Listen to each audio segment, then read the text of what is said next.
You there, David?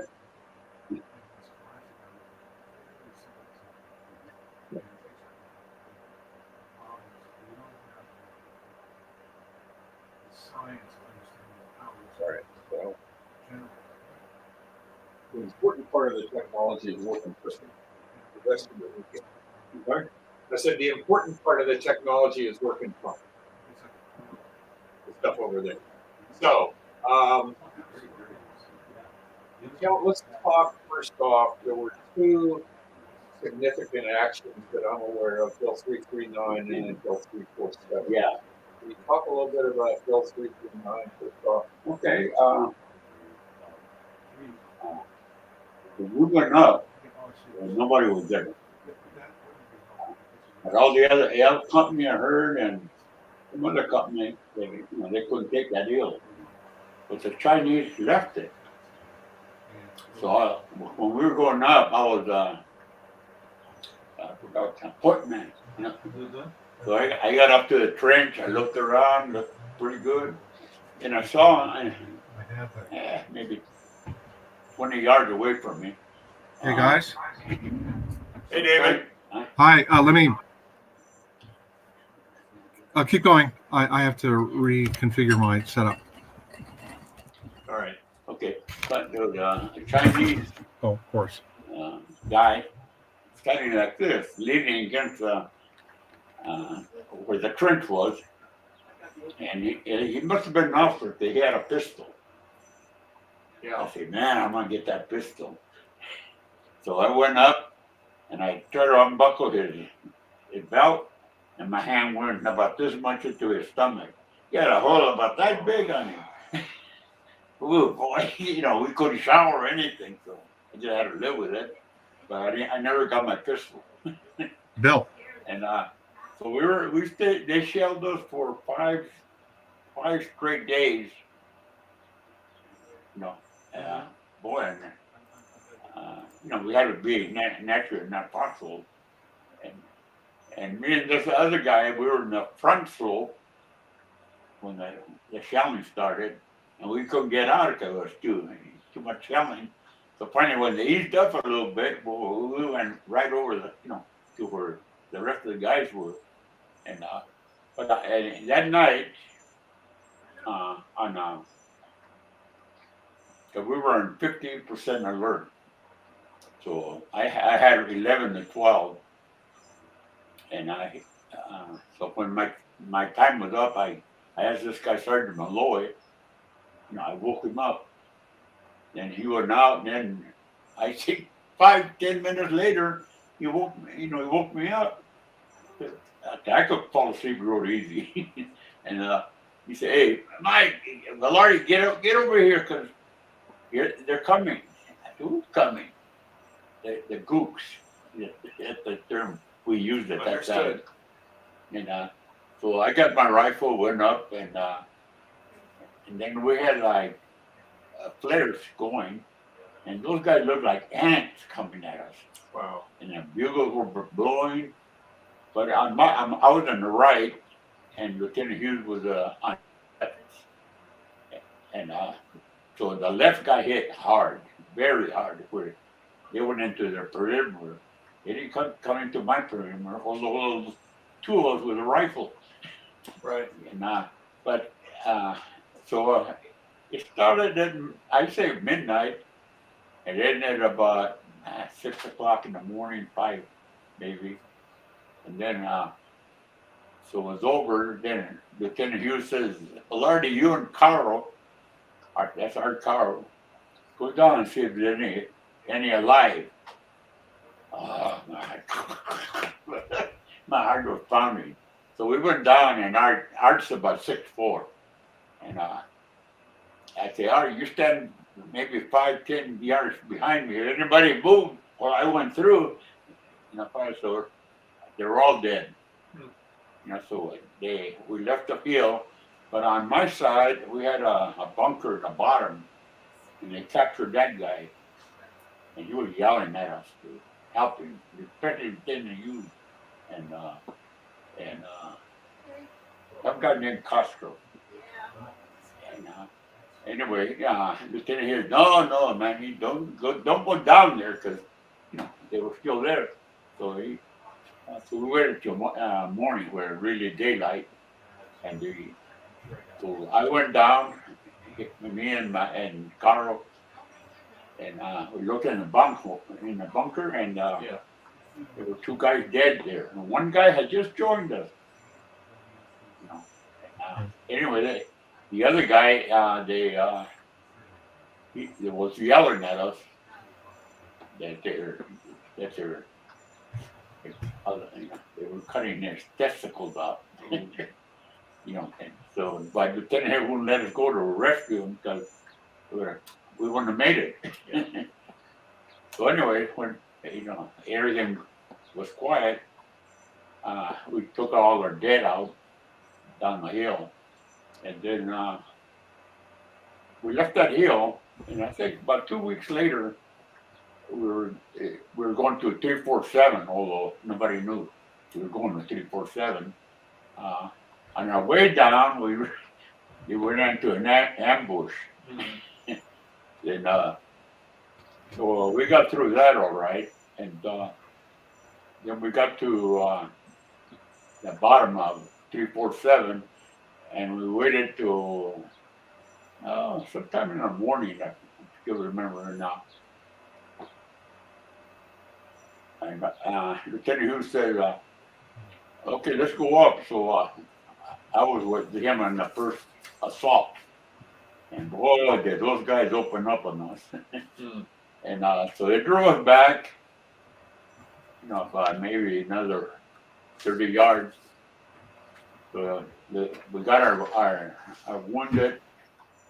Yeah. Does that look familiar? Yeah. It was really that bold. Yeah. Well, yeah. I got that same picture. Then with a trench. You got one with a trench? No, I don't. This is the only one I have. Yep. Give me Bill Taylor's. Yeah.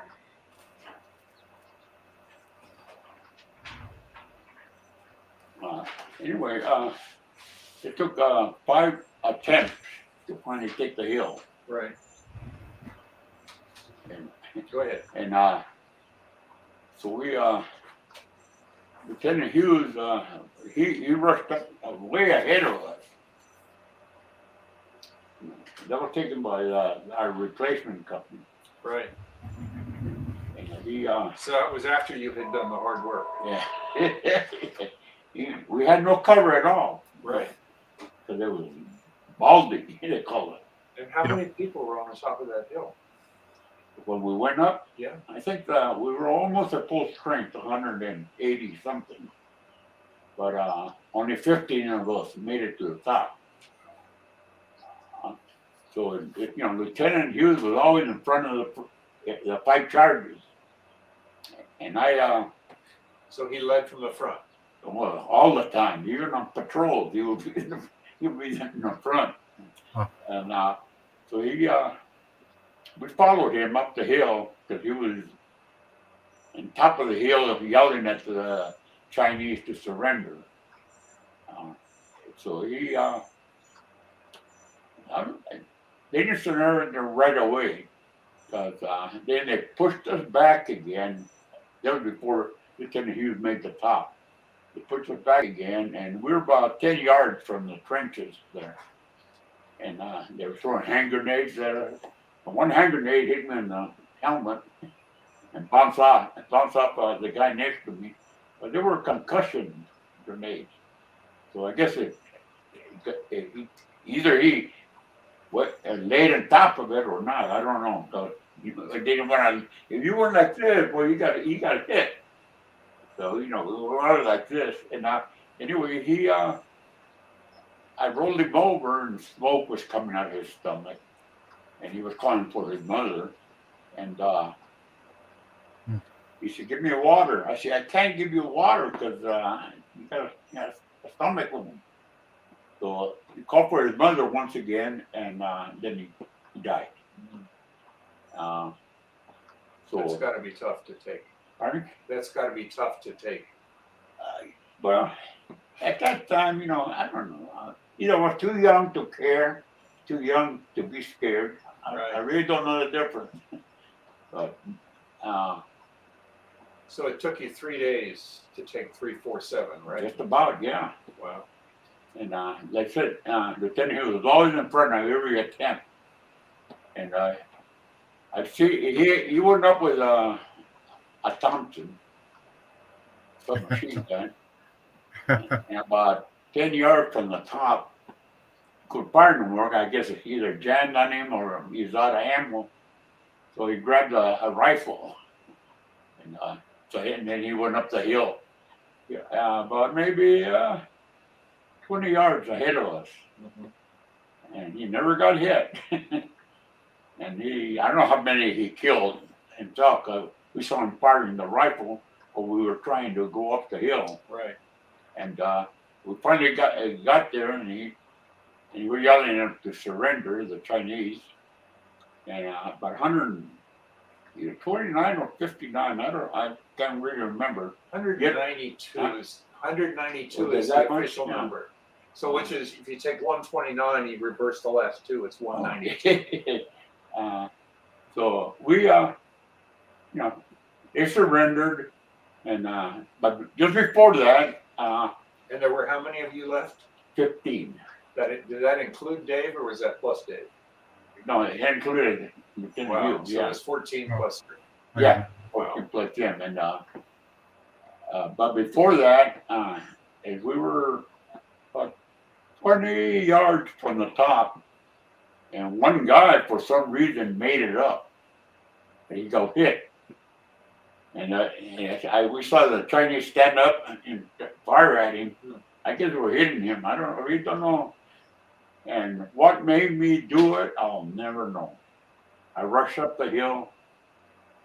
With no time. I didn't have my rifle, and they have support. I didn't know it till Lieutenant Hughes told me that.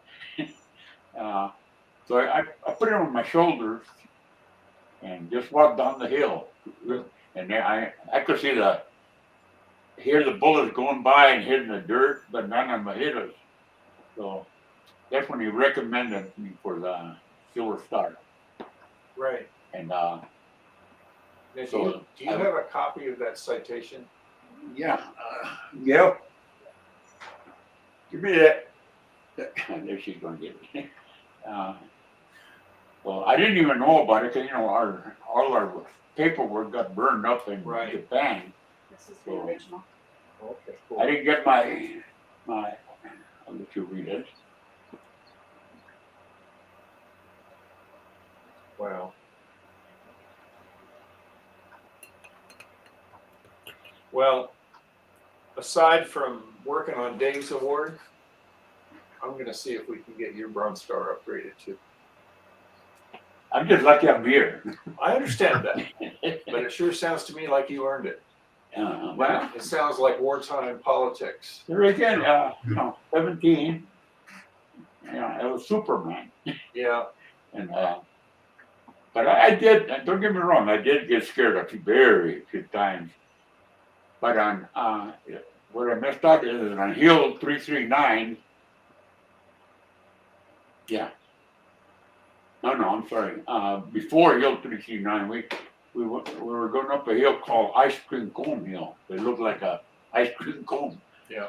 And again, I was the lead guy, and so we got in. They had trenches, and I was clearing on the right side, any bunker, and now all of a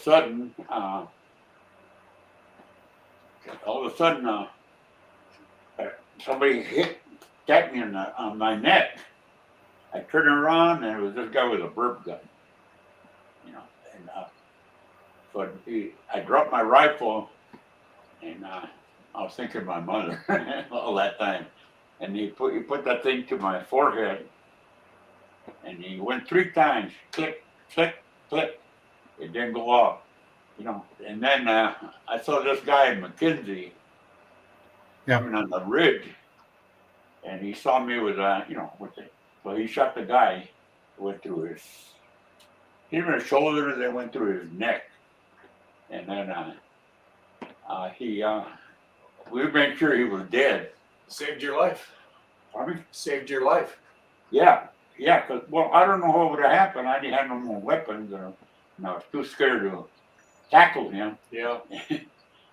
So, but McKenzie, he went to one of our reunions. He said, "Hey, remember you when that gook had you?" I said, "Yeah."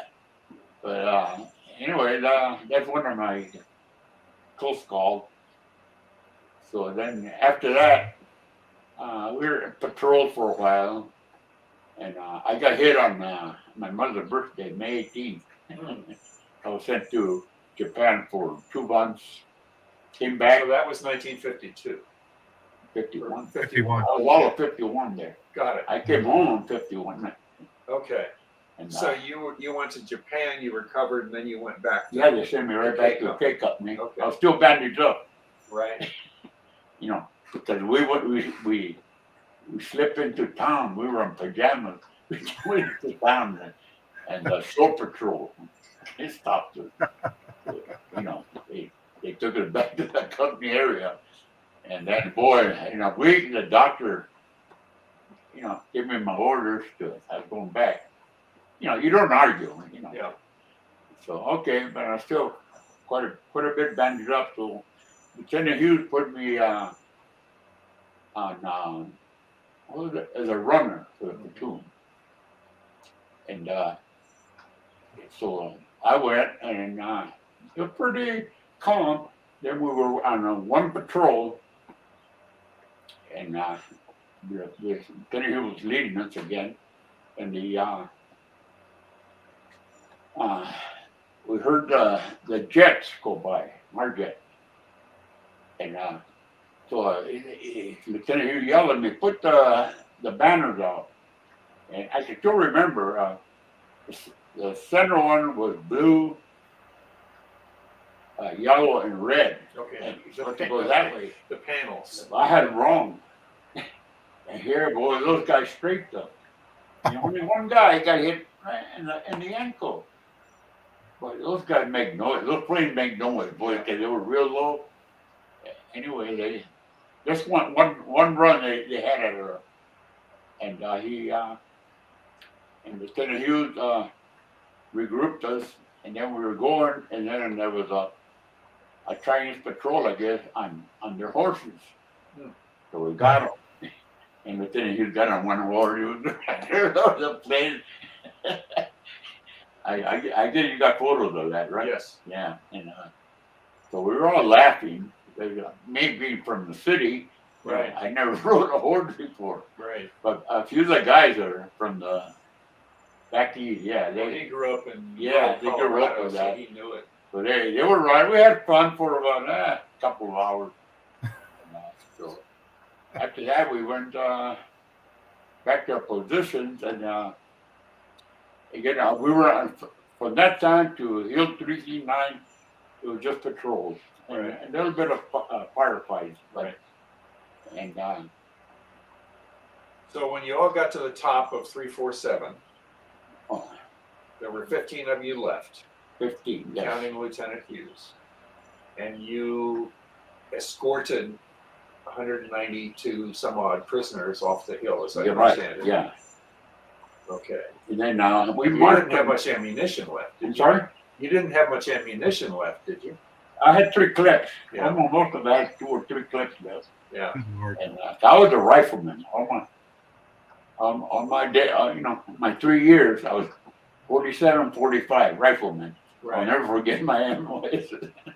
And so from there, I said 347. We five attempts were made, and finally on the 5th attempt, that's when Lieutenant Hughes just shot up the hill with his Thompson submachine gun, and he was firing in the trenches. Then it went off, I guess, out of ammo or jammed on him. Then he always had his carbine by his side, and so he was firing that, and then we finally caught up with him, and so we shot at a few in the trench, but not much, because they were so scared that Lieutenant Hughes yelled at them to surrender, and like 192, I guess, to me. I mean, the number of them.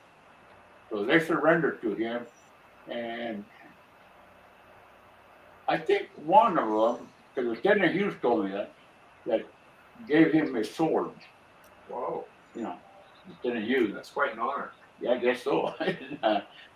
So we marched him down the hill, and then after that, uh, I was up for rotation, Right. and Art Carr was up for rotation. Art was there since August of 1950, Wow. and for some reason, all the guys from they were the 50s, they got rotated, and Art never got called. And so, But he survived. oh yeah, not a scratch on him. He's 6'4", and so he he would always say, "Man, I'm supposed to be home by now." So finally, they called me to the CP, and there were 3 guys being rotated, and Art was one of them. And this was like the early part of November, and I should have been gone 2 months before that. Right. And so I had 3 guys rotating. So I went to Art first, and I saw him there, spread legs on his foxhole like this, daydreaming, his rifle next to him, and his cartridge belt next to him. And I said, "Hey, Carl, you're going home, man." He said, "Don't mess with me." He grabbed his M1. He said, "Don't mess with me." I said, "No, honest. Cause I was joking with him. Yeah. And so I finally gave him the papers, and I thought, "Okay, I'll be right back. I got 2 others to tell they're going home. Wait for me." He said, "Okay." I saw Art 42 years later. Wow. Because the guys were rotating, the guys they didn't want, they gave it to the guys they were close to. And so Art, I always remember that when I saw him reach for his rifle, I said, "No, hey, here's the paper." It's for real. Yeah, so we've been good friends. He lives 30 miles away from me, Okay. down the beach. So we when we first met at a reunion, after that was like every 2 weeks we all got together. Oh boy. His wife, my wife, and we went to Europe Wow. together, and so we travel a lot together. And he's still my best friend. And so, like I said, I didn't see him till 42 years later. Right. So, Mike, in 2000, you very graciously wrote a beautiful letter recommending Dave for the Distinguished Graduate Award at West Point. Right, yeah. And at the very bottom of that, you said that for what he did on 347, he should have received the Medal of Honor. Right. Can you please explain that in a little more detail? What you said, or No, what you said. oh, Explain why you think. well, I always felt that way when I see him climb, and, go up top, and he was leading every attempt. There were 5 attempts, and he made it to the top, and just he should have been killed, to be honest with you. Because there was still, I believe they said like a battalion on top, but we found uniforms, in crates. Right. So must have been pretty important, But Lieutenant Hughes said, this is after we're out of the service, that that was a strategic hill. Because he said, "Look over," and there was another hill later was called Pork Chop Hill. Right. But yeah, you could observe everything from 347. So I guess that was a very important thing. Right. But the main thing was that he was very caring. At the same time, he was firm, and but he always was leading us all the time and encouraging us. especially on 347 and 339, that's we were really firing left and right. Right. And but I saw him just from that point on, from 339 to 347, under we were intense firing, being fired upon. That I saw his courage, his leadership, and his caring. He exposed himself all the time to the enemy, and telling him, hey, stay calm, just keep firing. And he went back and forth on Hill 339 and 347. I said, well, we made it in the fifth attempt, and so that's why I always felt. And in fact, I think I told him once after 347, I said, sir, I think you're going to get the Medal of Honor. He didn't say nothing.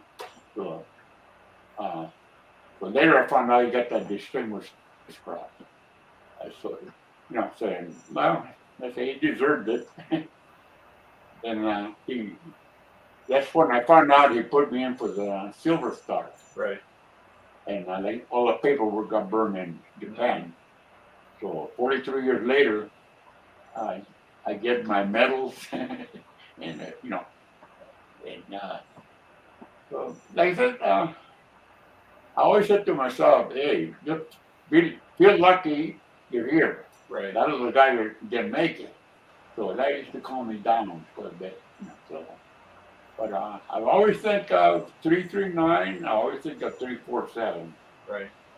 And mainly I see him leading all the charges.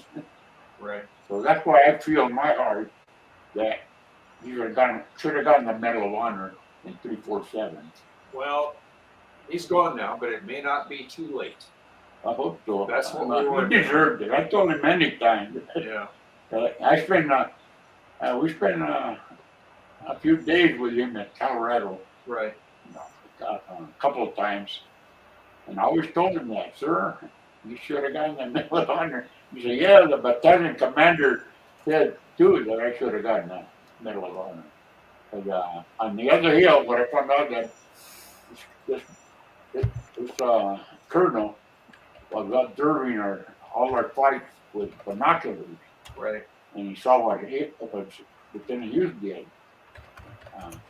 So I always thought he was going to get it, but then I found later on that all he was a Distinguished Service Cross. So, well, that's still quite an honor, but we're going to. That's all. David. Yeah. Do you have any questions, comments, thought for Mike?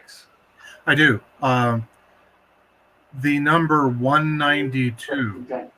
That's Dave's son, David. Oh, is that David? Hey, Dave. I have one question. That number 192.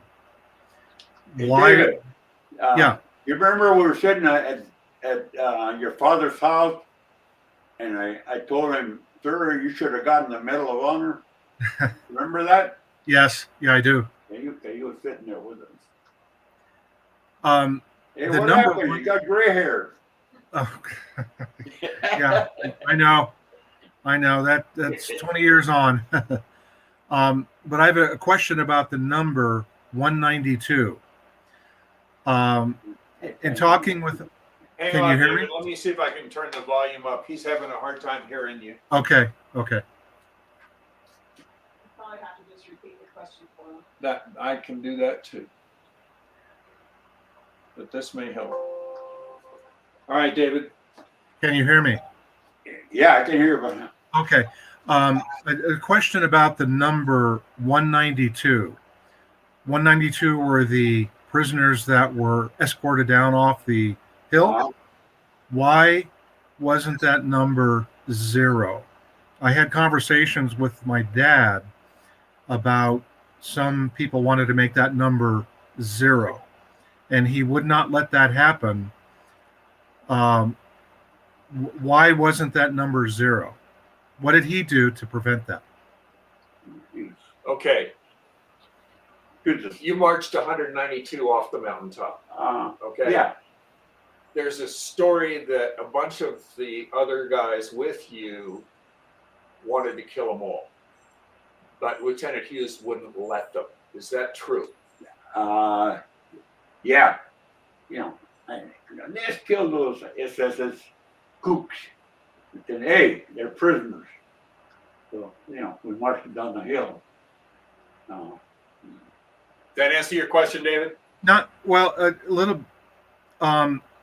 What did he do to prevent that? Because I'll tell. Here's why I'm asking. That number could have been 0, and I've always wondered about that. And he started to answer that in the latter years of his life. But I started thinking he saved lives. I mean, it's a oxymoron. I'm sorry. Well, I guess he's asking for a little more about what did he actually do other than saying, stop, don't do that, to keep the other folks with you from killing them all. Only one guy said that. Only one guy said that? One guy said that. Okay. Just shoot the kooks. You are not between. Okay. But that number could have been 0 also. And it's just in my mind, over time. If somebody less, with less integrity than Lieutenant Hughes had been the platoon leader. Probably so. You Feelings were probably pretty strong after you saw everybody around you killed. And well, you become hard, put it that way. Okay. You know, you still care, but you become hard. Right. But I never hated the enemy. And when I don't know if I killed anybody or not, I'll be honest with you. Because, you know, when you fire, like 20 other guys are firing too. So, Yeah. So, you don't know where your bullets went. I think just one that I know I personally got. But, you know, I don't, you don't worry about it. No. Hey, I gotta do this, I gotta do that. As scared as you are, you do it. I understand. All it is over time, in talking with my dad, it just began to form that this is a bloody events. You know, it's over time, but it's he saved lives. He saved lives. That was eventually what saved lives at the top of the hill. Oh yeah. Oh yes. Yeah, because that number could have been 0. So, well, you get the idea. What I'm trying to explore, because I've been conflicted about that too. You know, I've wondered. Well, we don't have to belabor that. He's having a hard time hearing you, David. So okay, but you can translate. I am. Here's my hearing aid and cooperate. Keep it simple. He saved lives. Yes, he agreed. That's what I'm driving at. Anything else? That's all. Nope, that's it. Anything else you'd like to say? Huh? Anything else you would like to say? Hey David, when I get stronger, 'cause I'm getting stronger every day. Yes. I want to go and visit the grave. Okay.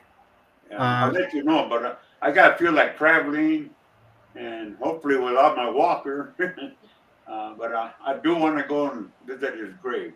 Absolutely. Please come. Please. Yeah. While I'm here today, after we stop this, I'll show you the video Oh, of his burial. wow. Okay. But another thing, we were with when we went to General Custer's. Yep, Oh. the most famous 7th Cav. Yeah.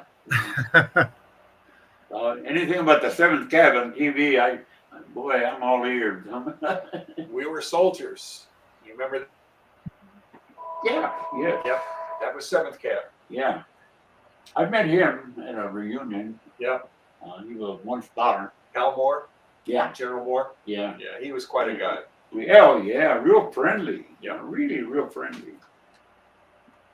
And how's your wife, David? Okay. Doing Good. okay. Wow. Yeah. Doing okay. Thanks for asking. Okay. All right, David. I think I'm going to wrap this up at this point. Okay. Thank you for Okay. participating. there will be a recording of it available online. If you're interested, I'll send you the link. Absolutely. Oh, are you kidding? Yes. Okay. Thank you so much. David, I'll let you know when I can go over. Please come. Always invited. I salute you.